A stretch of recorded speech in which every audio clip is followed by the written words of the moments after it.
SD foundation open করার পরে এখানে যে টেমপ্লেটটা দেওয়া আছে এটা শুধু একেবারে পুরোপুরি টেমপ্লেট বেস। এসডি ফাউন্ডেশনটা এটা সম্পূর্ণ হচ্ছে টেমপ্লেট বেস। এখানে যে কটা টেমপ্লেট দেওয়া আছে এর বাইরে আপনি ডিজাইন করতে পারবেন না। ঠিক আছে, এসডি ফাউন্ডেশনে যে কটা টেমপ্লেট দেওয়া আছে এই টেমপ্লেটের বাইরে আপনি ডিজাইন করতে পারবেন না। তো এইটা এই জন্য আমি এটার উপর খুব বেশি গুরুত্ব দিই না, কারণ ম্যাক্সিমাম টাইমে আমাদের আমাদের যে ফাউন্ডেশন গুলা প্র্যাকটিক্যালি আমাদের ডিজাইন করতে হয় সেগুলা কিন্তু সবসময় যে টেমপ্লেটে কাজ করবে তা না, সবসময় কিন্তু টেমপ্লেটে কাজ করে না। ঠিক আছে, এই কারণে আপনি যদি শুধু সেফ শেখেন, ফাউন্ডেশন ডিজাইন যদি শুধু সেফে ডিজাইন শেখেন, তাহলে আপনি সবসময় সেফে ডিজাইন করতে পারবেন। ঠিক আছে, যে কোনো ধরনের ফাউন্ডেশন সেফে ডিজাইন করতে পারবেন। কিন্তু যদি এটা আপনার এসডি ফাউন্ডেশনটা এটাকে যদি বেশি ফোকাস করেন তাহলে এখানে কিন্তু আপনি অনেক ফাউন্ডেশনই ডিজাইন এখানে করতে পারবেন না। তো এটা যাদের ইন্টারেস্ট আছে তারা দেখতে পারেন। আর কেউ যদি শুধু সেফেও ডিজাইন পারে তাহলেও চলবে। তাহলে এখান থেকে আমরা single footing, combined footing, strap, wall, pile cap এগুলো আমরা এখানে ডিজাইন করতে পারবো। ঠিক আছে, তাহলে এখান থেকে আমি কম্বাইন্ড ফুটিংটা দেখাই। সিঙ্গেল এগুলো পারবেন আশা করি, স্ট্রাপের মধ্যে শুধু বিম কানেক্টেড থাকবে আর কিছু না। আমি এখানে কম্বাইন্ড ফুটিংটা দেখাই। কম্বাইন্ড ফুটিং এর মধ্যে আপনি একটা, আচ্ছা এখান থেকে স্ট্রাপই দেখাই, স্ট্রাপটাই দেখাই এখানে। ঠিক আছে, সিঙ্গেল আর কম্বাইন্ড এটা এমনিতেই পাবেন। স্ট্রাপটা দেখাই দিচ্ছি, আমি এখানে যে কোনো একটা নাম দিলাম।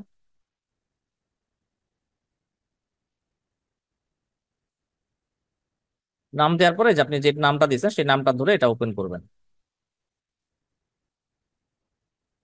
ওপেন করার পরে এখানে ফাউন্ডেশন ডিজাইনের টাইপ প্রসেসটা হচ্ছে আমরা সেফে যেরকম কি করছি, প্রথমে আমরা কিছু ভ্যালু অ্যাজিউম করে নিছি, ফাউন্ডেশনের সাইজ, থিকনেস এগুলো আমরা প্রথমে অ্যাজিউম করে নিছি, পরে সেটাকে আমরা চেক করছি। এখানেও একই জিনিস, আপনি বাম পাশে এই জায়গায় হচ্ছে সব কিছু অ্যাজিউম করে নিবেন, সবকিছু কনসিডার করে নিবেন, ধরে নিবেন। ধরে নেওয়ার পরে আপনি ডান পাশে দেখবেন যে এটা পাস করে না ফেল করে। ডান পাশে দেখবেন, ডান পাশের চেক গুলাতে আপনি দেখবেন যে এটা পাস করে না ফেল করে, এইটাই। ঠিক আছে, আচ্ছা তাহলে আমরা একটু দেখি এক এক করে। এখানে প্রথমে আমাদের ফুটিং এর কলাম টু কলাম ডিস্টেন্স, এই যে এখানে এখানে খুব সুন্দর করে মেনশন করা আছে কোনটা মানে কি। কলাম টু কলাম ডিস্টেন্স, আমরা একটা কলামের সেন্টার থেকে আর একটা কলামের সেন্টারের ডিস্টেন্স এখানে ইনপুট দিব। এখানে 18 ফিট আছে, আপনি আপনার মতো মতো করে ইনপুট দিবেন। তারপর হচ্ছে exterior column, interior column. Exterior কলামটা হচ্ছে বাম পাশের কলাম, ইন্টেরিয়র কলাম হচ্ছে ডান পাশের কলাম। ঠিক আছে, তাহলে এখানে আমাদের ফুটিং এর লেন্থ, এক্সটেরিয়র কলামের ফুটিং এর লেন্থ হচ্ছে আমাদের, ফুটিং এর লেন্থ কোনটা আমি এখান থেকে দেখাই দিচ্ছি। এই যে দেখেন, এই যে ফুটিং এর এক্সটেরিয়র কলাম হচ্ছে যে বাম, এক্সটেরিয়র হচ্ছে আমাদের বাম পাশেরটা। আমাদের ফুটিং এর লেন্থ এই যে 4.5 ফিট, যেটা এটা হচ্ছে এই যে এইটা, এই 4.5 ফিট। ঠিক আছে, এরপরে হচ্ছে ফুটিং এর উইডথ, এই যে 7.33 ফিট। এটা আপনার মতো করে আপনি মডিফাই করে নেবেন। আপনার মতো করে আপনি 5 ফিট 4 ফিট যেটা ধরতে মন চায় সেটা ধরে আপনি চেক করে দেখবেন যে আপনার লোডের রেসপেক্টে এটা পাস করে কি। ঠিক আছে, একইভাবে ইন্টেরিয়রের জন্য 6.67, এই যে 6.67, 6.67। এরপর হচ্ছে ফুটিং এর থিকনেস বাম পাশেরটা 24 ইঞ্চি কনসিডার করছে, ডান পাশেরটা 18 ইঞ্চি কনসিডার করছে। সয়েল কভার মানে কি? সয়েল কভার মানে হচ্ছে যেটা যে বলছি, এই যে এটা হচ্ছে ফাউন্ডেশন, এটা হচ্ছে ফাউন্ডেশনের উপরে এই যে সয়েল কতটুকু আছে। ঠিক আছে, এটা হচ্ছে ফাউন্ডেশনের উপর সয়েল কতটুকু আছে, মানে সয়েলের সারচার্জ লোড আর কি। তাহলে এখান থেকে সয়েল কভার যদি থাকে তাহলে সয়েল কভার ইনপুট দিবেন কয় ফিট সয়েল কভার আছে। এবং ওয়াটার টেবিলের ডেপথ যদি সয়েল টেস্টের রিপোর্টে থাকে তো থাকলো, না থাকলে আপনি এখানে সবচেয়ে উইক কন্ডিশনও ধরতে পারেন। সবচেয়ে উইক কন্ডিশন হচ্ছে একেবারে ফুল ডেপথের ওয়াটার টেবিল, মানে একেবারে আপনার মাটির মাটির গ্রাউন্ড লেভেল বরাবর ওয়াটার টেবিল, এটা হচ্ছে সবচেয়ে উইক কন্ডিশন। এই কন্ডিশনটা যদিও সবসময় থাকে না বা খুব কমই থাকে, 90% জায়গায় থাকে না। তো এই কন্ডিশনটা ধরলে আপনি সবচেয়ে উইক বা ওর্স্ট কন্ডিশন পাবেন। এটা আপনি ধরলে ধরতে পারেন, অথবা আপনার যদি আগে থেকে জানা থাকে যে এই এলাকার ওয়াটার টেবিল অনেক নিচে, পানি অনেক নিচে, সেক্ষেত্রে আপনি ইগনোরও করতে পারেন। তো এটা জাস্ট সয়েল টেস্টের রিপোর্ট থেকে ধরে নেবেন বা ইগনোর করবেন। এরপর হচ্ছে আমাদের বিমে চলে যাব আমরা। স্টাব বিমের উইডথ এবং হাইট। স্টাব বিমের উইডথ এখানে উইডথ হচ্ছে 18 ইঞ্চি, উইডথ মানে হচ্ছে পাশে, এটা 18 ইঞ্চি। এবং হাইট মানে হচ্ছে ডেপথ আর কি, বিমের ডেপথ কনসিডার করবেন। বিমের ডেপথ কনসিডার করার চেষ্টা করবেন যদি আপনারা কেউ স্টাব ফুটিং ডিজাইন করেন। স্টাব যদি কেউ ডিজাইন করে সেক্ষেত্রে বিমের ডেপথ কনসিডার করবেন মোটামুটি ফাউন্ডেশনের যে ডেপথ সেই রকম ডেপথ কনসিডার করবেন। ঠিক আছে, ফাউন্ডেশনের ডেপথ যেটা সেটা কনসিডার করার ট্রাই করবেন। তাহলে এখানে 24 ইঞ্চি কনসিডার করছে, 24 ইঞ্চি কনসিডার করলে এক পাশের ফাউন্ডেশন 24 ইঞ্চি আর এক পাশে 18 ইঞ্চি, তাহলে আর এক পাশে এমনিতেই ফাউন্ডেশনের উপর আরো 6 ইঞ্চি উঠে থাকবে। ঠিক আছে, তো এইভাবে এখানে কনসিডার করছে, আপনার মতো করে আপনি কনসিডার করতে পারেন। এরপর হচ্ছে কলামে গেলে আমাদের বাম পাশের যে কলামটা আছে সেই বাম পাশের কলামের সাইজ ইনপুট দিবেন। বাম পাশের কলামটা সেন্টার থেকে কোথায় আছে দেখেন, এটা আমাদের, এটা কিন্তু একেবারে ইসেন্ট্রিক ধরছে, সেন্টার হচ্ছে এই জায়গায়, সেন্টার থেকে তারা ধরছে 21 ইঞ্চি। আপনি ধরেন যদি সেন্টারে আপনার কলামটা যদি সেন্টারে হয় তাহলে অফসেট 0 করে দেন, অফসেট 0 করে দিলে আপনার এটা সেন্টারে চলে আসবে। ঠিক আছে, অফসেট 0 মানে হচ্ছে সেন্টারে চলে আসছে। আবার আপনার ডান পাশের কলামটা যদি এমন হয় যে এটা আপনার সেন্টার থেকে আপনার এটা 6 ইঞ্চি দূরে আছে, তাহলে ডান পাশের কলামটা এখানে 6 ইঞ্চি দিয়ে দেন, তাহলে ডান পাশের কলামটা সেন্টার থেকে 6 ইঞ্চি উপরে চলে গেল। ঠিক আছে, এই এই জায়গায় একটু লিমিটেশন আছে। লিমিটেশনটা হচ্ছে আপনি এখানে অফসেটটা আপনাকে দিতে হবে শুধু এক্স ডিরেকশন বরাবর। এই জায়গার অফসেটটা আপনার মনে করেন কলামটা হচ্ছে এই জায়গায়, কলামটা এই জায়গায়, এক্স ডিরেকশনও যাইতে হবে, ওয়াই তেও যাইতে হবে, এটা এখানে পারবেন না, এটা এখানে পারবেন না। ঠিক আছে, তো এখানে ইনক্লাইন করে স্টাফ দেওয়া যাবে না, স্টাফটা স্ট্রেইট থাকতে হবে, এই কারণে আপনার এখানে ওয়াই ওয়াই ডিস্টেন্স তারা ইনপুট রাখে নাই। তো যাই হোক, এখান থেকে আপনার যদি চেঞ্জ করা লাগে চেঞ্জ করে নেবেন। এইটুকু যাওয়ার পরে আমরা এইটুকু সব হচ্ছে জিওমেট্রির মধ্যে, জিওমেট্রির মধ্যে ফুটিং এর সাইজ, বিমের সাইজ, কলামের সাইজ। এরপর আপনি চলে যাবেন লোডিং এর মধ্যে। লোডিং এর মধ্যে সেকেন্ড অপশনটা ব্যবহার করবেন, সেকেন্ড অপশন। সেকেন্ড অপশনে গিয়ে আপনি এখানে ডেড লোড কত আছে, বাম পাশের কলামে ডেড লোড কত আছে, মোমেন্ট কত আছে, ডান পাশের কলামে ডেড লোড কত, মোমেন্ট কত, লাইভ লোড কত, মোমেন্ট কত, এই সবগুলো ইনপুট দিবেন ই ট্যাপস এর ভ্যালু দেখে। ই ট্যাপস এ কলাম রিয়াকশন দেখে আপনি ইনপুট দিবেন কোন কলামে কি পরিমাণ dead load, live load, moment আছে দিবেন। এরপর হচ্ছে ম্যাটেরিয়াল থেকে ফুটিং এর ম্যাটেরিয়াল কত, ফুটিং এর কনক্রিট স্ট্রেন্থ, রিভার স্ট্রেন্থ, বিমের কনক্রিট স্ট্রেন্থ, রিভার স্ট্রেন্থ, কলামের কনক্রিট স্ট্রেন্থ, রিভার স্ট্রেন্থ, এবং সয়েলের বেয়ারিং ক্যাপাসিটি। সেফে আমরা ইনপুট দিতে হচ্ছে সয়েলের বেয়ারিং ক্যাপাসিটি থেকে বের করে সাবগ্রেড মডুলাস, এটা আমরা ইনপুট ইনপুট দিছিলাম সেফে। বাট এইখানে আপনি সরাসরি বেয়ারিং ক্যাপাসিটি ইনপুট দিতে পারবেন, এসডিপ এর মধ্যে সরাসরি বেয়ারিং ক্যাপাসিটি ইনপুট দিতে পারবেন। ঠিক আছে, তো এখানে আপনি বেয়ারিং ক্যাপাসিটি কত ইনপুট দিয়ে দিবেন, সয়েলের ডেনসিটি 100 থেকে 120 কনসিডার করে নেবেন। এরপর হচ্ছে ইন্টারনাল ফ্রিকশন যদি সয়েল টেস্টের রিপোর্টে থাকে থাকলো, না থাকলে যে বাই ডিফল্ট যা আছে তাই থাকবে। এরপরে রিইনফোর্সমেন্ট, রিইনফোর্সমেন্টে গিয়ে আপনি ফুটিং এর রিইনফোর্সমেন্টটা আপনি এখানে বাম পাশে যে ফুটিংটা আছে, বাম পাশের ফুটিং এর জন্য এক্স বার কোনটা দেখেন। আমি এখান থেকে কনস্ট্রাকশন থেকে একটু দেখাই দিই, এখানে কনস্ট্রাকশনে গেলে পাবেন ফুটিং এর মধ্যে আমাদের বাম পাশে যে ফুটিংটা আছে, বাম পাশের ফুটিং এর এক্স বার আমরা এখানে ধরেন আমরা এখানে দিলাম হচ্ছে 20 মিলি, জেড বার এটা দিলাম আমরা 16 মিলি। তাহলে এখানে আমরা প্রোভাইড করতেছি 12টা 20 মিলি এক্স বার কোনটা দেখেন, এক্স বার হচ্ছে আমাদের এই বাম পাশের ফুটিং এর 12টা 20 মিলি। এই যে এটা শর্ট ডিরেকশনের যে বারটা আছে, এই শর্ট ডিরেকশনের যে বারটা আছে এটা হচ্ছে এক্স বার। ঠিক আছে, শর্ট ডিরেকশনের যে বারটা আছে এটা হচ্ছে এক্স বার। আর লং ডিরেকশনের যে বার আছে সেটা হচ্ছে জেড বার। লং ডিরেকশনের বারটা যে এটা হচ্ছে জেড বার, এটা হচ্ছে জেড বার। ঠিক আছে, তাহলে এখানে আপনি ইনপুট দিয়ে দেখবেন যে এখানে এখানে 12টা কনসিডার করছে, আমি আমি জেড বারে 12টা না ধরে আমি ধরলাম হচ্ছে 8টা, 12টা না ধরে আমি ধরলাম 8টা, তাহলে আমি দেখবো যে এগুলো তো সবকিছু আমার পাস করে কিনা। ঠিক আছে, একইভাবে ডান পাশের কলামেও তাই, ডান পাশের ফুটিং এও তাই। আপনি এখান থেকে 20 মিলি 16 মিলি মনে করেন দিয়ে দিলেন, দিয়ে আপনি এখানে এখানে আমি 10টা কনসিডার করলাম। এবার আমি আমার ফুটিং শেষ, ফুটিং এ কিন্তু আমি কয়টা বার আমি দিব, এখানে কোনো স্পেসিং না, এখানে আপনার দিতে হবে বারের সংখ্যা, বারের সংখ্যা আপনাকে এখানে ইনপুট দিতে হবে।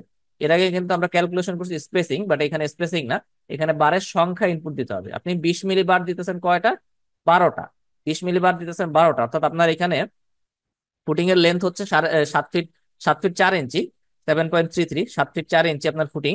এই 7 ফিট 4 ইঞ্চির মধ্যে আপনি টোটাল 12টা রড দিতেছেন, 12টা রড দিলে এক একটা রডের স্পেসিং কত সেটা আপনি জাস্ট মুখে মুখে ম্যানুয়াল ক্যালকুলেশন করে নেবেন। আপনার এই 7 ফিট 4 ইঞ্চির মধ্যে যদি 12টা রড দেন, তাহলে আপনার একটা রড থেকে আরেকটা রডের সেন্টার টু সেন্টার ডিস্টেন্স কত এটা আপনি জাস্ট নিজে ক্যালকুলেশন করে নেবেন। কিন্তু এখানে ইনপুট দিতে হবে হচ্ছে রডের সংখ্যা, স্পেসিং না, রডের সংখ্যা। আচ্ছা, তাহলে এইটুকু ইনপুট দেওয়ার পর আমরা বিমে চলে যাব, বিম ডিজাইনে। বিমে গিয়ে আপনার এখানে বিমের আপনার টপে কি দিচ্ছেন, টপে আপনি মনে করেন 16 মিলি দিবেন, বটমে আপনি 20 মিলি দিবেন, এখানে দিবেন কয়টা করে দিবেন সেটা আপনি এখানে ইনপুট দিয়ে দিবেন। বিমে আপনি কয়টা 16 মিলি দিতে চান, কয়টা 20 মিলি দিতে চান, এগুলো আপনি এখানে ইনপুট দিয়ে দিবেন। স্ট্যাপ আপনি হচ্ছে কত ইঞ্চি পর পর স্ট্যাপ দিবেন, স্ট্যাপ মনে করেন আমি এখানে 6 ইঞ্চি পর পর দিলাম, তাহলে স্ট্যাপ আমি এখানে দিয়ে দিলাম। এবার কলামে যাব, কলামের ক্ষেত্রে কলাম কলাম অলরেডি আগে থেকেই ডিজাইন করা থাকবে। আমরা এখানে মূলত ডিজাইন করবো হচ্ছে ফাউন্ডেশন, আর যেহেতু এটা হচ্ছে আমাদের স্টাফ ফাউন্ডেশন, এই কারণে আমরা এই বিমটাও ডিজাইন করবো, ফাউন্ডেশনের সাথে বিমও ডিজাইন করবো। অন্যান্য ফাউন্ডেশন আপনারা বিম লাগবে না, যেহেতু এটা আলাদা করে বিম এমনিতে আছে। আর কলামটা আসবে হচ্ছে আপনার সুপার স্ট্রাকচার ডিজাইন থেকে, কলাম অলরেডি আমাদের ডিজাইন করা শেষ, তো ওখান থেকে আমরা কলামের রিইনফোর্সমেন্টটা দিয়ে দিই। কলামে মনে করেন আপনি আপনার বাম পাশের কলামে 20 মিলি, ডান পাশের কলামে 20 মিলি আছে, কোন জায়গায় কয়টা রিভার আছে আপনি এখানে দিয়ে দিবেন। সব যখন ইনফরমেশন শেষ তখন আমরা চলে যাব চেক করতে। এতক্ষণ পর্যন্ত আমরা এই যে এখানে জিওমেট্রি, লোড, ম্যাটেরিয়াল, রিইনফোর্সমেন্ট, এগুলোর মধ্যে আমরা হচ্ছে সব ভ্যালু ইনপুট করছি। সব ভ্যালু ইনপুট করছি, এবার রেজাল্ট আমরা দেখবো হচ্ছে অ্যাট এ গ্লান্সের মধ্যে। অ্যাট এ গ্লান্সের মধ্যে আমরা রেজাল্টটা দেখবো। তাহলে রেজাল্ট কি কি দেখবো? এক নাম্বার হচ্ছে আমাদের ফাউন্ডেশনের সাইজ ঠিক আছে কিনা। এখানে আপনি একটা সাইজ কনসিডার করছেন, এখানে একটা সাইজ কনসিডার করছেন, এই দুইটা সাইজ ঠিক আছে কিনা, এটা হচ্ছে এক নাম্বার চেক। তাহলে এক নাম্বার চেক দেওয়ার জন্য আমাদের প্রথমে আমরা দেখবো আমাদের সয়েলের বেয়ারিং ক্যাপাসিটি কত এবং আমাদের ডেভেলপ করছে কত। এটা হচ্ছে এক নাম্বার চেক। এটা হচ্ছে সয়েলের বেয়ারিং প্রেসার। যেমন আমরা সেফে যেরকম প্রথমে চেক দিতাম ডেভেলপ সয়েল স্ট্রেস, এখানেও তাই সয়েল বেয়ারিং প্রেসার কত। আমাদের ক্যাপাসিটি হচ্ছে 3.6 কেএসএফ, ক্যাপাসিটি হচ্ছে 3.6 কেএসএফ। আর ডেভেলপ করছে কত? এক্সটেরিয়রে বাম পাশেরটায় ডেভেলপ করছে 1.9, আর ডান পাশেরটায় ডেভেলপ করছে 1.6। তার মানে দুই পাশের ফুটিংই আমাদের পাস করে গেছে, দুই পাশের ফুটিংই পাস করে গেছে। এখন এখানে আমি একটু দেখাই দিই আপনাদেরকে, আমি বাম পাশের ফুটিংটা, বাম পাশের বাম পাশের ফুটিংটা আমাদের, এটা আমি এটা আমি কনসিডার করলাম হচ্ছে, কনসিডার করলাম এখানে সেন্টারে না, এটা আমাদের আসতে হচ্ছে ধরেন বাম পাশ থেকে আমাদের 20 ইঞ্চি, আগে যেটা প্রথমে যেটা ছিল আমাদের বাম পাশে 20 ইঞ্চি আছে। আমাদের কলামের লোকেশন হচ্ছে বাম পাশে 20 ইঞ্চি, সেন্টার থেকে বাম পাশে 20 ইঞ্চি, এটা হচ্ছে আমাদের কলামের লোকেশন। এবার দেখেন এটা কতটুকু, আগে কত ছিল আর এখন কত আছে, এখন কিন্তু 2.0 চলে আসছে। ঠিক আছে, একইভাবে আপনি যদি মনে করেন ডান পাশেরটাও আপনার হচ্ছে ধরেন 15 ইঞ্চি পরে আছে, তাহলে দেখেন আবার কিন্তু এখানে চেঞ্জ হয়ে যাবে। তো এটা এক্স্যাক্টলি কোথায় আছে আপনার কলামটা, সেন্টারে আছে না কতটুকু ডিস্টেন্স আছে, কতটুকু এসেন্ট্রিসিটি আছে, এটা কিন্তু আপনাকে এখানে ইনপুট দিতে হবে। ইনপুট দিলে আপনি ওই রকম রেজাল্টই এখানে পাবেন। তো এটা খুবই খেয়াল রাখতে হবে। তাহলে এটা গেল এক নাম্বার চেক। এক নাম্বার চেক দিয়ে আমরা দেখবো যে আমাদের ফাউন্ডেশনের সাইজটা ওকে আছে কিনা, এটা এক নাম্বার চেক। দুই নাম্বার হচ্ছে আমরা কি চেক দিব? দুই নাম্বার আমরা এখানে চেক দিব হচ্ছে আমাদের ফাউন্ডেশনের থিকনেস। থিকনেস আমরা কত কনসিডার করছি? বাম দিকের ফুটিং এর জন্য 24 ইঞ্চি, ডান দিকের ফুটিং এর জন্য 18 ইঞ্চি। তাহলে এটা চেক করার জন্য আমরা চলে যাব এখানে আমাদের এই যে এক্সটিরিয়র ফুটিং, বাম দিকের ফুটিং এর পাঞ্চিং, পাঞ্চিং কত আছে? ম্যাক্সিমাম পাঞ্চিং আছে হচ্ছে 0.25, ম্যাক্সিমাম পাঞ্চিং আছে বাম দিকে 0.25। তার মানে আমাদের বাম দিকের ফুটিংটা পাস করছে। ডান দিকের ফুটিং, এটাতে ম্যাক্সিমাম পাঞ্চিং আছে 0.43, তার মানে এটাও পাস করছে। তাহলে বাম দিকের ফুটিংটা আমরা একটু ছোট করে দিই, বাম দিকের ফুটিংটা আমরা 18 ইঞ্চি করে দিই। তাহলে এখানে আমাদের চলে আসে দেখেন বাম দিকের ফুটিং এ 0.41। ঠিক আছে, তো এইভাবে আপনারা সাইজ ছোট বড় করে, ফুটিং এর থিকনেস ছোট বড় করে আপনারা চেক করে দেখবেন যে আমাদের ফুটিং এর থিকনেস ওকে আছে কিনা। তো এটা হচ্ছে দুই নাম্বার চেক, এটা হচ্ছে দুই নাম্বার চেক। তিন নাম্বার হচ্ছে রিইনফোর্সমেন্ট, তিন নাম্বার হচ্ছে রিইনফোর্সমেন্ট। তাহলে তিন নাম্বার রিইনফোর্সমেন্টের মধ্যে আমরা ফুটিং এর রিইনফোর্সমেন্টে যদি আমরা যাই, ফুটিং এর রিইনফোর্সমেন্ট আমরা এখানে দিয়ে আসছিলাম কত, এখানে 12টা আর 8টা দিছিলাম, এখানে 10টা আর 12টা দিছিলাম। তাহলে এটা আমরা চেক করব বাম পাশের ফুটিং, বাম পাশের ফুটিং এর জন্য আমরা চেক করব আমাদের এখানে স্টিল স্টিলটা ঠিক আছে কিনা। তাহলে আমাদের এখানে স্টিল সবগুলা রেশিও আমাদের ঠিক আছে, সবগুলা রেশিও ম্যাক্সিমাম আমাদের এখানে আছে 0.7। তার মানে আমরা এখানে যে বাম পাশের ফুটিং এর জন্য যে রিইনফোর্সমেন্ট কনসিডার করছি, টপে হচ্ছে বটমে হচ্ছে আমাদের 12টা, এক ডিরেকশনে 12টা 20 মিলি, আরেক ডিরেকশনে 8টা 16 মিলি, এটা আমাদের ওকে। একইভাবে ইন্টেরিয়র ফুটিং এর জন্য আমাদের এখানে কত আছে? ম্যাক্সিমাম 0.69, তার মানে ইন্টেরিয়রটাও আমাদের ঠিক আছে। তো এটা আপনি চেঞ্জ করে দেখতে পারেন। মনে করেন আমি এখানে ইন্টেরিয়রে, আমি এখানে 10টা না, আমি এখানে ধরেন 6টা বসাইলাম, 10টা না বসাই আমি এখানে 6টা বসাইলাম, তাহলে আমাদের কত চলে আসছে দেখেন 0.89। আমি ধরেন এটা আরো কম বসাইলাম, আমি 4টা বসাইলাম, তাহলে এটা আমার ফেল। তাহলে এটা আমার দেখেন 1.1 এর উপরে চলে গেছে, এবং এখানে কিন্তু ডান পাশে এটা যে ফেল, এটা কিন্তু ক্রস চলে আসছে।